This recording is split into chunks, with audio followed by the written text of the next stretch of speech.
మన డబ్బును చూసి ఎవరూ ప్రేమించరు, కానీ మన ప్రేమను వ్యక్తం చేయాలంటే డబ్బు కావాలి కదా.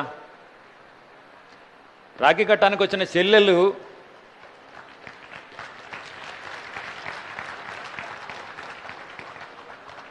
రాఖీ కట్టడానికి వస్తే మనం కానుక ఇస్తే అమ్మాయి కంటే మనం ఎక్కువ సంతోషపడతాం. ఎందుకంటే ప్రేమను వ్యక్తం చేయడానికి డబ్బు కావాలి. జనారణ్యంలో బతకాలంటే డబ్బు కావాలి. కాబట్టి ఈ మనీ లెక్కలు కంపల్సరీ, తప్పించుకోలేని నో చాయిస్ క్వశ్చన్స్ ఇవన్నీ కూడా. కాబట్టి జాగ్రత్తగా ఫాలో కావండి. చాలా ఈజీ కూడా. హౌసింగ్ లోన్లో ఇంట్రెస్ట్ 0. ఎలా అంటే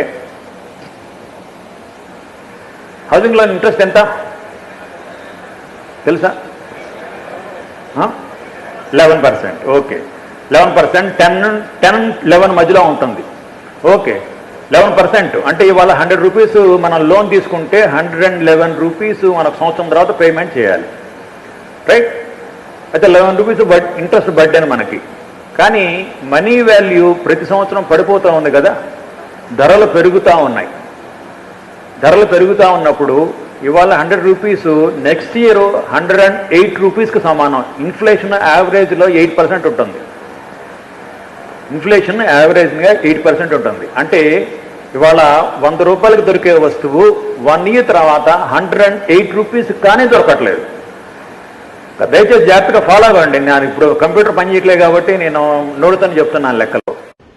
మనం హౌసింగ్ లోన్ తీసుకుంటే 1 ఇయర్ తర్వాత 111 రూపీస్ కడుతున్నాం కదా, కానీ అప్పటికి ఈ 100 రూపాయల విలువ 108 రూపీస్ అవుతోంది. సో మన జేబులోంచి కట్టేది ఎంత? 3 రూపీస్, రైట్? తర్వాత హౌసింగ్ లోన్ తీసుకుంటే 1.5 lakh వరకు ఇంట్రెస్ట్ మీద ఇన్కమ్ ట్యాక్స్ లేదు. 1 lakh అసలు రీపేమెంట్ మీద కూడా ఇన్కమ్ ట్యాక్స్ కట్టక్కర్లా.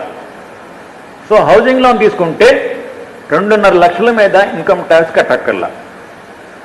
మీరు ఇన్కమ్ ట్యాక్స్ బ్రాకెట్ 20%లో ఉన్నా కూడా దాదాపు 5% చొప్పున ఇన్కమ్ ట్యాక్స్ సేవ్ అవుతుంది. 100కి 5 రూపాయల చొప్పున సేవ్ అవుతుంది.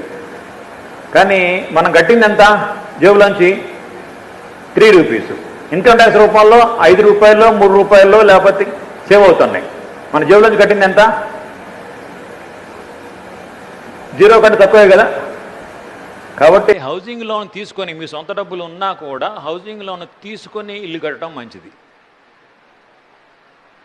కాబట్టి ఇంటి కల నిజం చేసుకోవడం చాలా ఈజీ. అయితే మీరు ఇంటి కల నిజం చేసుకోవాలంటే హౌసింగ్ లోన్కి మార్జిన్ మనీ ఏర్పాటు చేసుకోవాలి.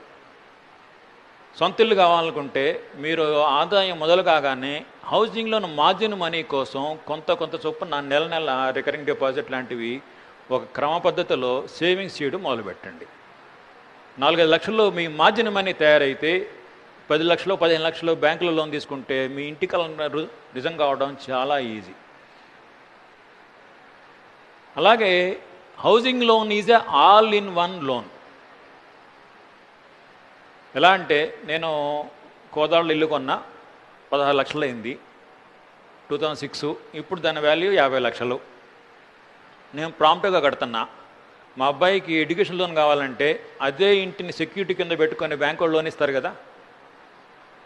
సో పర్సనల్ లోన్ కావాలన్నా ఎడ్యుకేషన్ లోన్ కావాలన్నా కూడా హౌసింగ్ లోన్ ప్రాంప్ట్గా రీపేమెంట్ చేసే వాళ్ళకి బ్యాంకులు లోన్లు ఇస్తూనే పోతాయి. ఎందుకంటే ప్రాంప్ట్ రీపేమెంట్ చేసేవాడే వివిఐపి కస్టమర్ బ్యాంకు వాళ్ళకి. So housing loan is a all in one loan. 2004లో ఈనాడులో ఇంటి రుణం ఇల్లే తీరుస్తుందని ఒక ఆర్టికల్ రాశా. ఇంటి రుణం ఇల్లే తీరుస్తుంది. 2006లో నేను 16 లక్షలు పెట్టి కోదాళ్ళు ఇల్లు కొన్నా. నా 12 లక్షలు పెట్టి నేను లోన్ తీసుకున్నా. 4 లక్షలు నా సేవింగ్స్. నా ఇన్స్టాల్మెంట్ 12,000, కానీ నాకు వచ్చిన రెంట్ 8,000. నేను జేబులోంచి కట్టింది ఎంత? 4,000. 4,000లో 1,000 రూపాయలు ఇన్కమ్ ట్యాక్స్ రూపంలో మిగిలింది. నేను కట్టింది 3,000. ఇప్పుడు నాకు నా రెంటల్ వాల్యూ 13,000. నేను కట్టేది ఏముంది? నా ఇంటి రుణం ఇల్లు తీరుస్తుంది కదా. అంటే ఈ లెక్కలు మనకేంటంటే మీరు న్యూస్ పేపర్ తీయగానే స్పోర్ట్స్ పేజీ సినిమా పేజీ చూసినంత ఈజీగా ఈ సేవింగ్స్ పేజీ బిజినెస్ పేజీ చూస్తారా మీరు? ఏది అవసరం?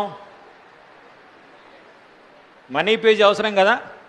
కాబట్టి ఈ నా లెక్కల్లో కొంచెం ఆసక్తికరంగా ఉన్నా లేకపోయినా జాగ్రత్తగా వినండి, ఎందుకంటే ధనమూలం ఇదని జగత్తే కదా.